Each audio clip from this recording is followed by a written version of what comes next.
Guess what?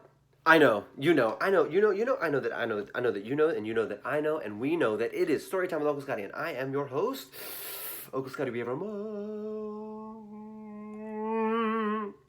We have been reading Ways to Make Sunshine by Renee Watson. Now, people who need sunshine, you, me, everybody, the world, in so many places, in so many ways, but also Ryan Hart, our main character, our protagonist. She needs some sunshine because she just found out that her parents are moving from her house, from her home, to a different place. And they're selling a car. And her whole routine, all the things that she likes, are getting upended and taken away. We have to find out what she does about it. Chapter 3, Saying Goodbye.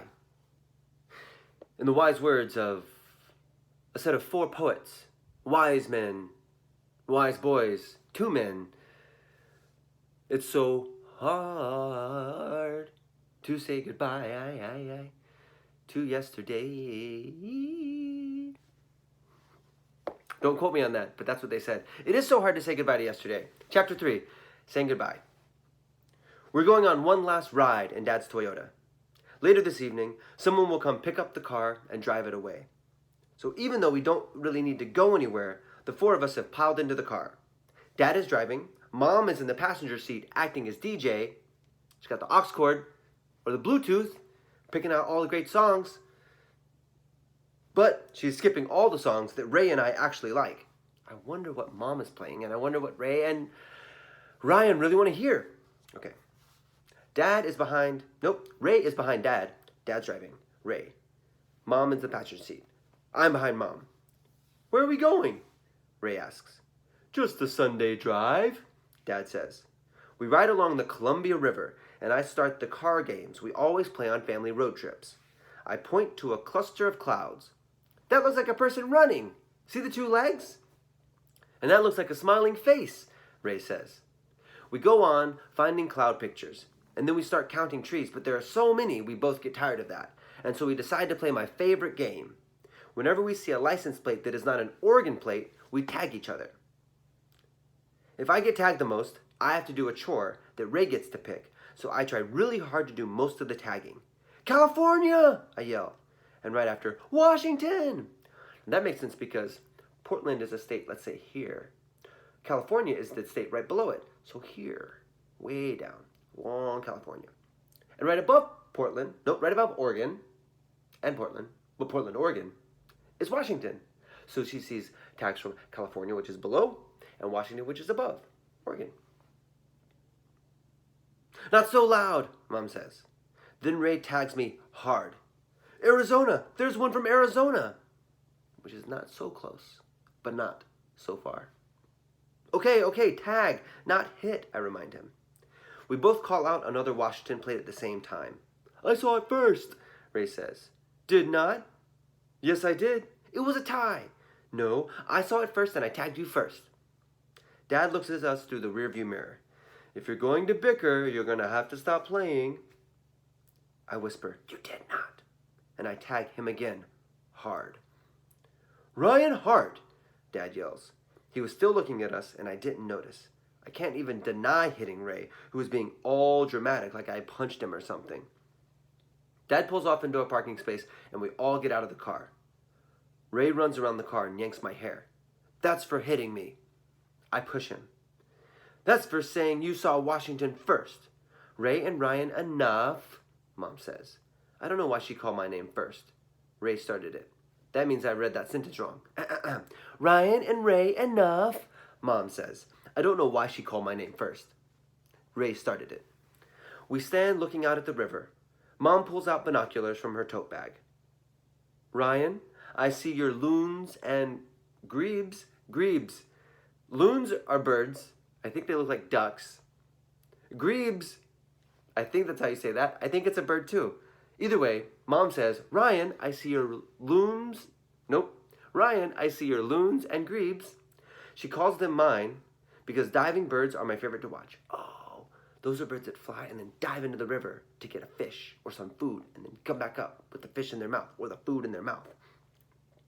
She hands me the binoculars. I see the birds resting in the water, their red necks glowing like fire flames. Ryan snatches the binoculars from me. Look, a bald eagle, a bald eagle. Everyone is so fascinated with seeing the bald eagle, no one realizes Ray took the binoculars from me. Oh, just pulled them right out of my hands. And I'm about to say something when Ray passes the binoculars back to me and says, "Sorry, but isn't this so cool? Look." I look through the magnifying lenses and see that Ray is right. It is cool. And even though we've seen bald eagles before, it's always a magical thing to see them in the sky, dancing in the wind. I stand on one of the big rocks trying to get even closer to the clouds, and Ray holds me up. "Be careful," he says. "You might fall," even though I'm not wavering at all. On the way back home, Mom asks, "What do you want to listen to?" Ray says one song, I say another. Rock, paper, scissors. Because remember, when they have a disagreement, they play rock, paper, scissors to decide who gets to play the song. Rock, paper, scissors. I get paper. Rock, paper, scissors. I get rock. Rock, paper, scissors. I get rock. Even though I win, I choose the song Ray wants to listen to. I just wanted to be the one to decide. We ride home. That's a nice way to look at that. I've never thought of. Even when you have if you have a disagreement about that, even if you win, you can still choose the other person's thing. That's nice. Everybody wins in that way. We ride home listening to one of our favorite songs, singing along, even doing all the extra ad-libs. Hey, whoa, yeah, oh, Versace, Versace, that kind of thing. When we get home, Dad parks the car in the street, not in the driveway like he usually does. Everyone gets out except me. For some reason, I just want to sit here. Mom stands outside at the foot of the steps, watching me, waiting for me. Maybe she's thinking that she's looking at this car one last time. Maybe she's remembering all the road trips to Seaside Beach or riding around and around the parking lot at the zoo because no matter what time we go, there's never a place to park. Maybe she remembers that time she let us eat our McDonald's in the car and we're never allowed to eat in the car. Because everyone knows that cold French fries are the worst thing ever. Maybe she's thinking about how I'd store my books in the pocket in the back seat on the passenger side of my best friend's ride. On the passenger side, how she'd always say, "Pull out a book," whenever I was bored, whenever I said I was bored, or whenever we were stuck in traffic and I had to wait a long while. Maybe she's thinking about all the times I fell asleep on the way home from the place that wore me out so much that Dad had to carry me inside and tuck me in. So even just a car has so many stories in it. So many memories. I take a deep breath, take in the smell of vanilla, the scent that Dad always gets for air freshener, candles, and incense. I get out of the car, close the door, and walk into the house with Mom. I know the car is not a person, but when we get to the door, I turn around anyway and say goodbye. And we'll find out what happens next with Ryan next time on Storytime with Uncle Scotty. Thank you for joining us and listening and following along. We have our own mug. I didn't mean to slurp. I'm sorry. It's just that I love water and hydration is important. And we will see you next time. Bye.